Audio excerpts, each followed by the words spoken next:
Hey there! Do you find budgeting a bit overwhelming? Don't worry, I've got you covered.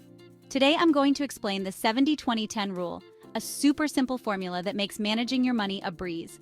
Trust me, you'll want to stick around for this. First things first, what exactly is the 70-20-10 rule?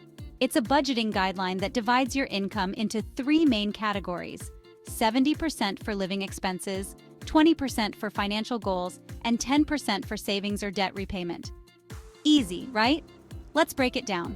Imagine you earn $3,000 a month. According to the 70-20-10 rule, you'd allocate $2,100 for living expenses.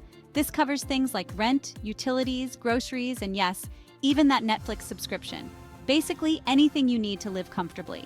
Next up, the 20%. This chunk, which would be $600 in our example, goes towards your financial goals. Think of things like saving for a down payment on a house, investing, or even saving for a dream vacation. It's all about building a brighter future. And finally, the 10%. This would be $300, and it should go straight to savings or paying off any debt you have. Got student loans? Credit card debt? This is where you tackle those. Or, if you're debt-free, you can beef up your emergency fund. Now, I know what you're thinking. What if my living expenses are more than 70%? It's okay. The 70-20-10 rule is a guideline, not a strict rule. Adjust it to fit your lifestyle. Maybe start with October 10th 80 and gradually work towards the 70-20-10. The key is to start somewhere. So, why is the 70-20-10 rule so effective? It's simple, flexible, and easy to remember.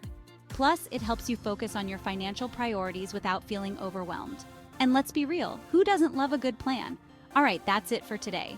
If you found this helpful, give it a thumbs up and hit that subscribe button for more tips on mastering your money. Thanks for watching and happy budgeting. See you next time.